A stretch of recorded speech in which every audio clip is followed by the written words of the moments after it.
Ole, hello, ka channel MESAKL skincare la lom le vek chu MESACHH chuak kan ya. Ole, ten all sam dewin tun chum chu ka ron langa chan chu kan nok to lu to ka room hi mo kan ron tilang thok thonga he tiang vel deu noi so kan ni to ka ron tilang vek anga nakina i nok tak kan ni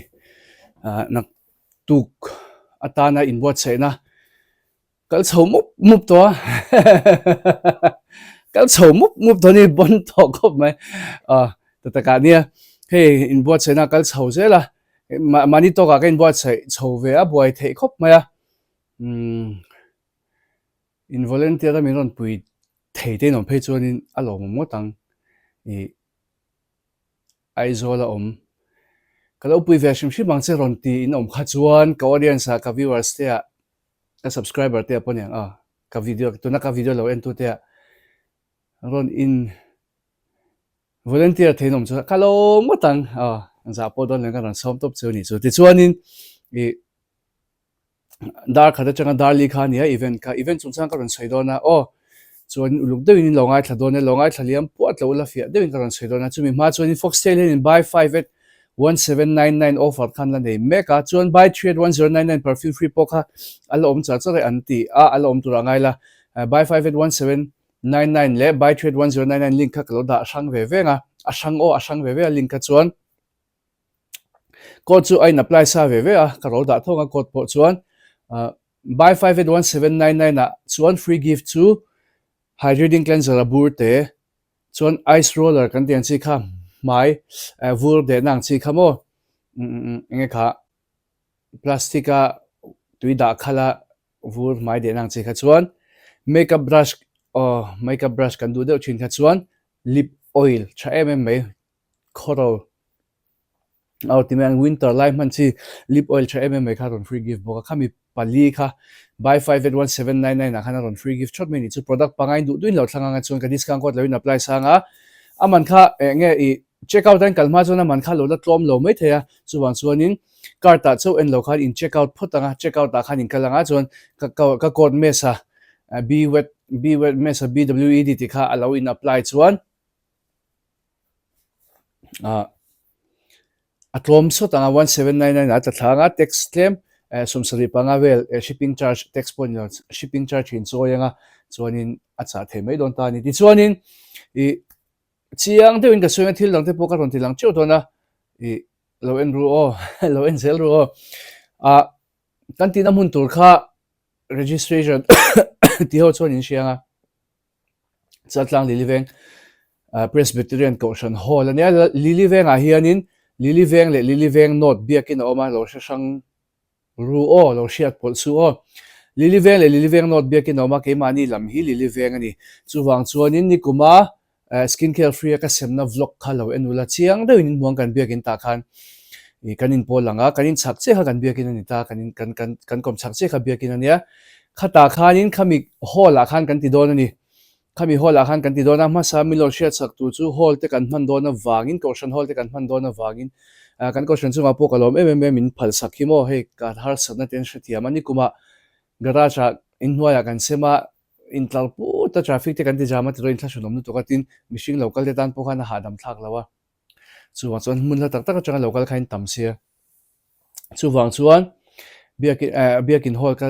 deal to pan lo rem ti hlawa kalom khop maya ti chuanin ka soi masak ru chu caution hol te kan man dona wangin i min lo enge i omdan chin tok ti maila tuma control ngai le he an englo chu kan omdon chuang lawa ma se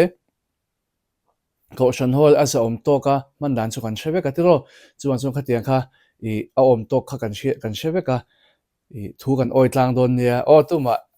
soi sel ngai in om lovila caution hall kan achung kan omdana chu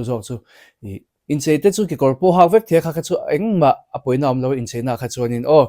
ki kor ha vek te me cha tam po in sei na ma kha chu engma om lo ma se he i achunga mezel hanjuk mai te kha rem don lawa chun te chu ni chuanin program hi tlem kan soilang shim manga e tianga program point lo da khata changa darli ni ya kan sem hun to kha chuwang chu ron ngai poimo sham shamula abikin i hey an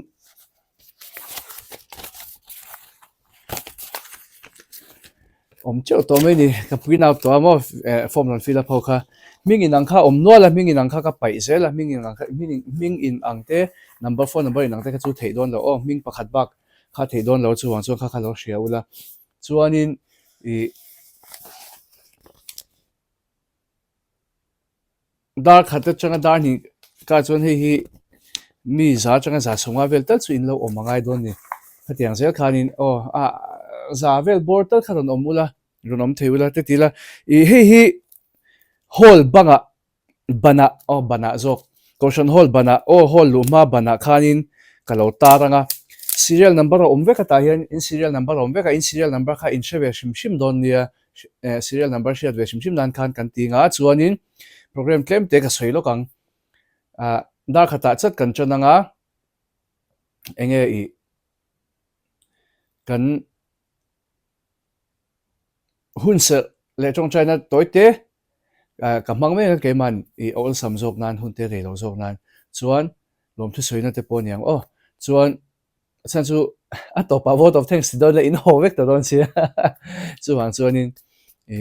kha om zia don lawa chuan cake cut na hun re lo te kan manga cake te po enge kan tem tlang vek thei tu da kan tlang vek thei tu da ngai la birthday cake khani dona chuan hemi rolen hemi ni tur milo sponsor do te khanom chuan tian karon hong hal ron miron sponsor kan refreshment to miron sponsor din om kha chuan karon hong hal ti chuanin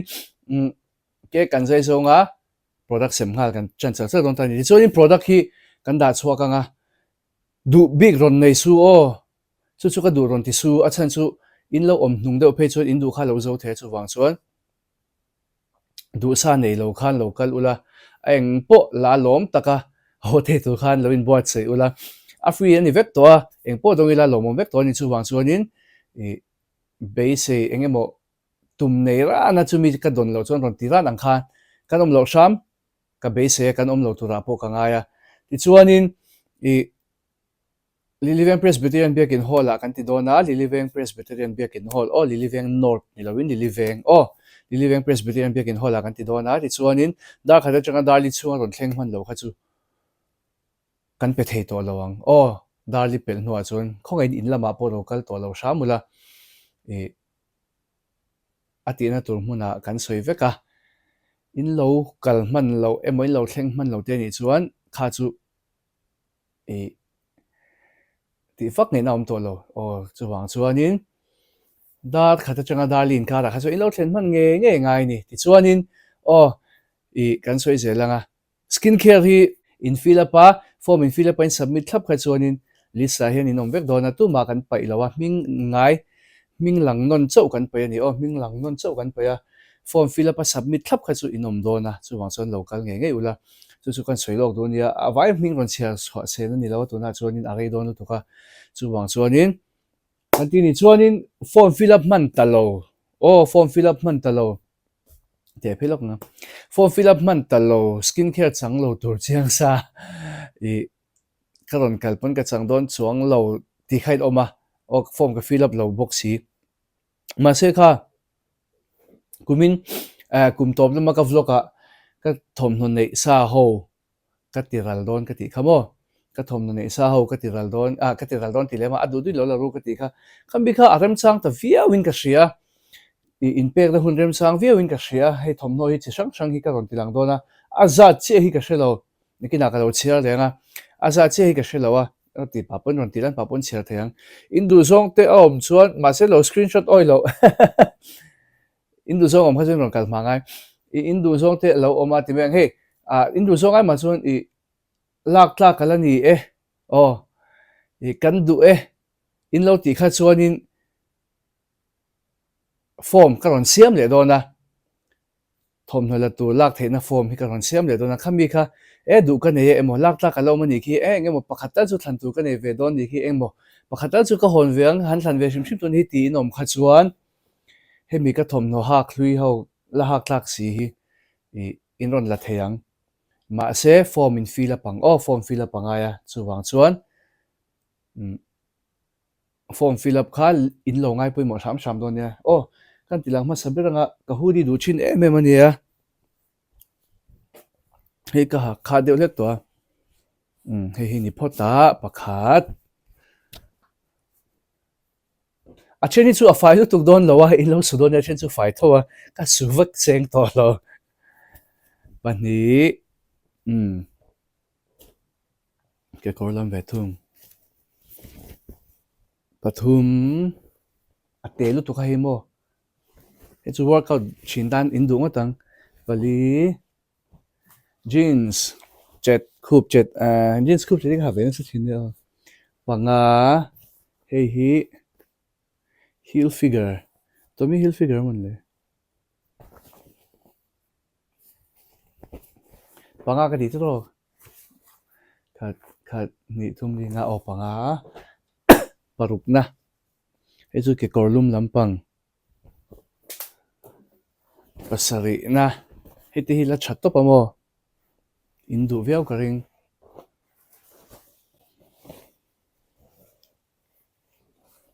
hei po hi ate pariat hei po jeans coupe jet pakwa Levi's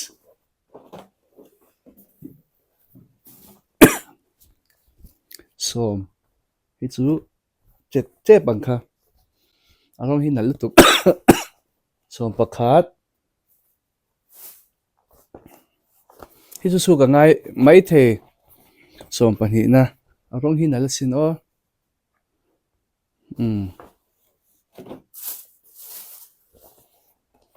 som pathum na he adum ve thong jeans dum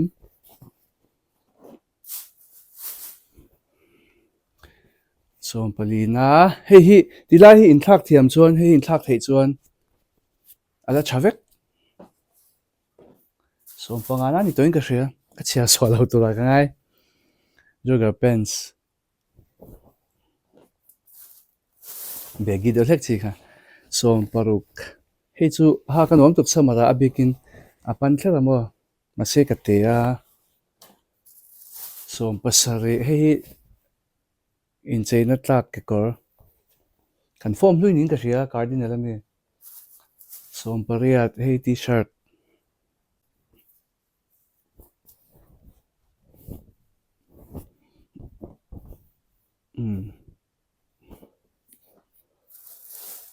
chu korlum hak nek thein chi khama som pakwa ni toin ka hria chiang to lo komena ka lo suang za thi link ron da pain som ni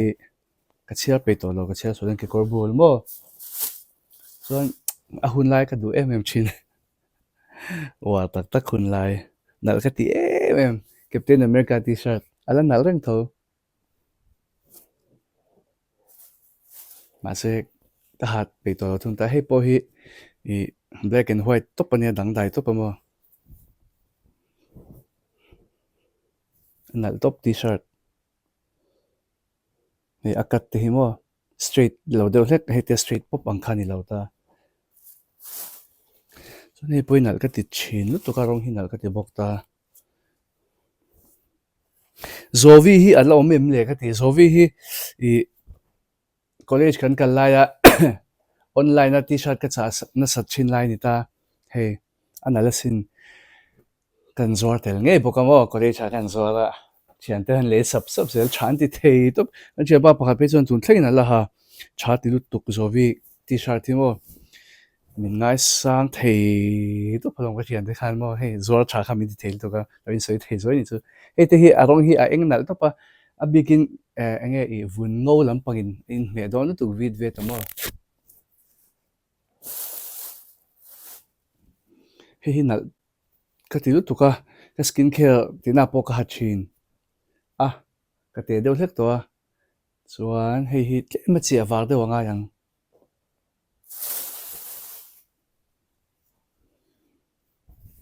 hi elastic ka rula ni lo a chuan in elastic thar voila a chale nga lang kha hei chu hei kal hak om po ka shelo mo khonge ka le khale kan go ti kan china ka le in ka hria hei hi hei chalo nik nik top phak net na ka chuan hei hi ka janna ganang mana ko kor are bai are chei tiang kor khab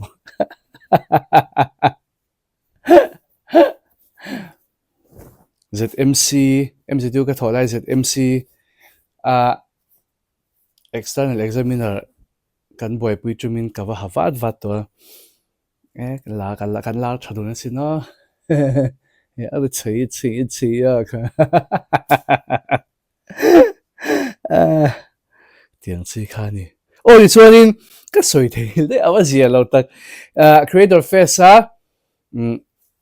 min lo vote tu te kha min lo vote tu te song chunga khan thin no takin lom thu ka se in kutzung pui lo man ha na te in thun le thai lo set na song khan lom thu ka se ya min support na song ale min du sa na song thin lo takin lom thu ka se in sa vai chunga ka lom tak zet ni ti kha kan soi ka la ka kan soi le lo ka ni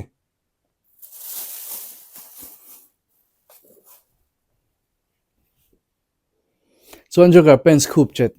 chet hewa ba box hey ong ve nual mai a ka wardrobe po a thol hok ka ti renga chuan hi te a ka chian nu min lo hon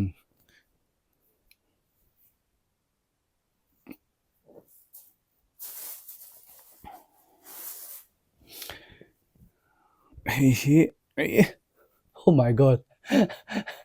chian ba ma chuan a hian min hau em long chu mo jawi ne hian ma se hi chu hop music form hui ni hi kan form hui hey a logo po la chu hey a design po hi ala chan tiang ama lama mi khani amo design hi chuan hi nal ka tilu tukani chu tun thleng hian nal ka ti a print hi nal ka ti amo snowboarding lai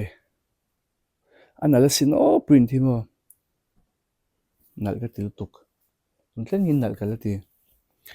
chuan hi t-shirt pan lampang ne tlem a tle rol lampang cher de thlerina en hak thei tu ni chuan he thil hi goti le kha cha kanom lai ka le nia ka nei chare in tiam thom ka nei chare thei tu ka mo chuan ka ngai de kha rei thei to pa ke korte hi goti a kanom khan 30 ka ha tun thleng hian 30 ka la the online na 30 hi chu ka la thei vek ma ka son nge ka nung ton po ka thiam lo chuan hi ni an nung hi I print hi te mi lo chor ve de to ni hi po la po mar thei don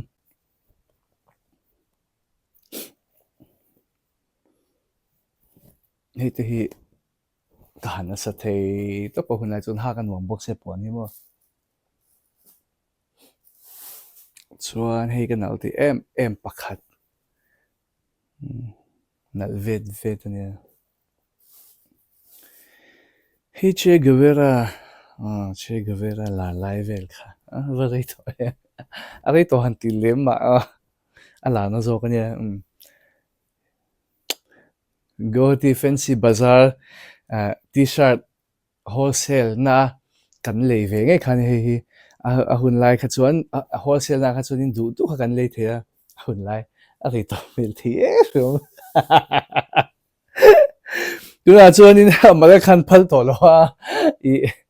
dor chu nang zel khan in le kha ngai to dor chun khatang zel khan le la kha ngai to la than du khala than thei to zui to le khala tu na ama kan le hei kan college ka lai de chu du khan wala thlang pop zel khan ni hi ha kan nuam tuk ka han sa top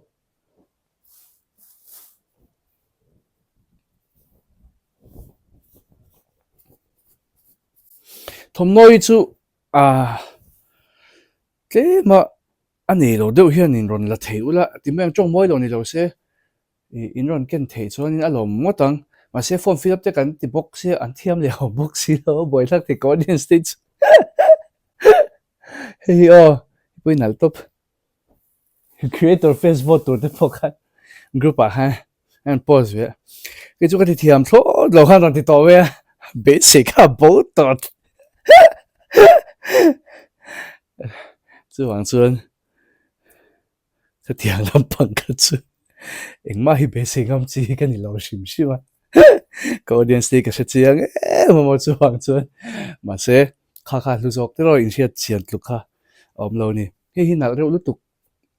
chế ang chỉ tao cái này ta à cái chế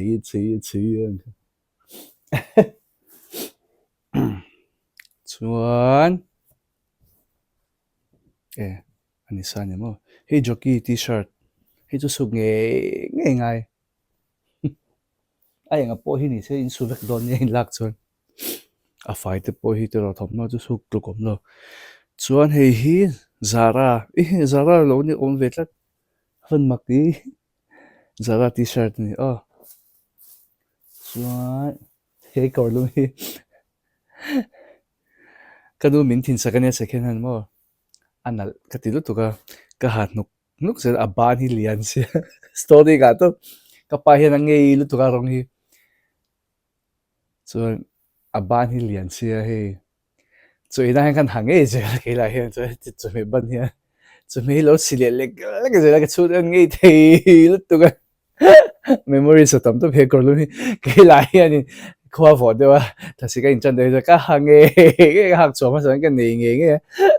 an ngei thei lu tu kanu min le ne kanu ti lo chuan ngei ve ka chu de chuan chu me so na do na ron wai chin kha mon lo ngei thei ke ba ka chel le zol ta ka zor chi khang ka di box ya ka chel zor to pen chu khang hun lai khan mo la no pang boka alian le zol a he ani le a lose le zol tu lai chon alian kha kan du le to zo ka chu na in le chi ani chu hei hi a fai vak lo in chu ngai do na tlai hi om phei lai hi le sania in om lo chin deuh hlek chu in nu te pol lang thei me thei a in ein level che lo chuan in nu te lan thei na chance khom vel to ka ma se kin man ka ha chuan ti lai vel hi ni ti lai vel han om chin tham bo mà sẽ hạ cái nuông rồi đó begin chu wheeler kolum nia chu wheeler khal phe chuan ron tholu theu heu zel chuan hek kor hi ac kor ka ti china mo ka hana sa tap mcdu kan tholai ka le nia mcdu lum kolum lu tuk noi khan chu wheeler bike ka king china bike king ka kal china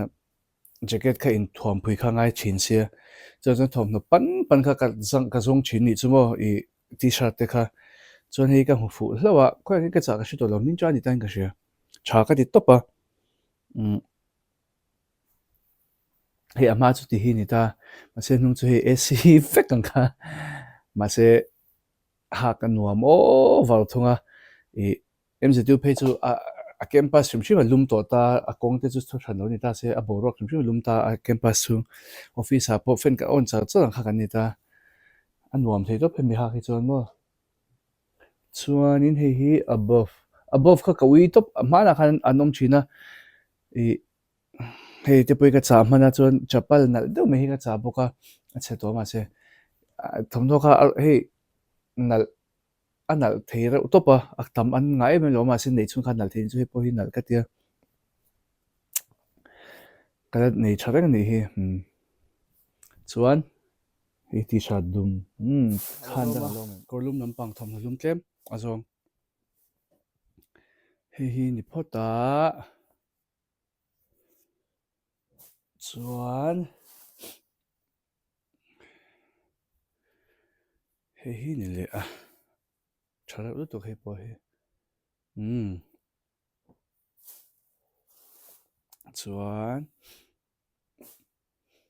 hei hi ni le design in ang arong shan nal do lu tu rong te hi chu chuan korlum design moi ngong moi ahun lai ka hak na sat hei hi ni ang hong hi nal to pa mo tian tunga design ve lu tuk chuan hei sweatshirt puma ani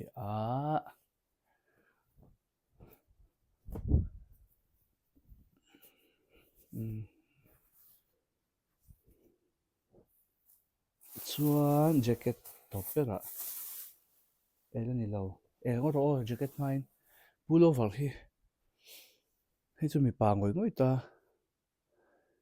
pullover hi duinom chuan chuan jacket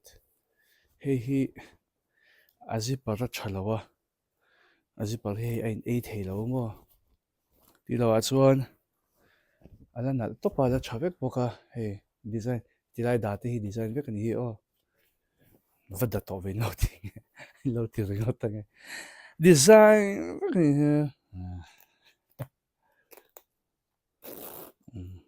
hei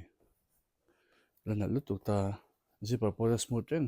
ase akil thei azip thei to lawain ei thei to lo zipper kha amoi to amoi te top he jacket hi chunga ti zong kha ni kha ti zong kha ni a thomno po om ve nual mai om chu ti chuanin o ka nuai khanin link ka ton danga heng ho du tang kha chuanin ino fila panga atam don lo wangin a zo zung zung mai theya aron enge te tiang a zo zung zung ai chu o I registration slot registration khan slot kha tamak don lo skin care ron lam tur to tang kha chuan skin care tan lo fill up to tang kha chuan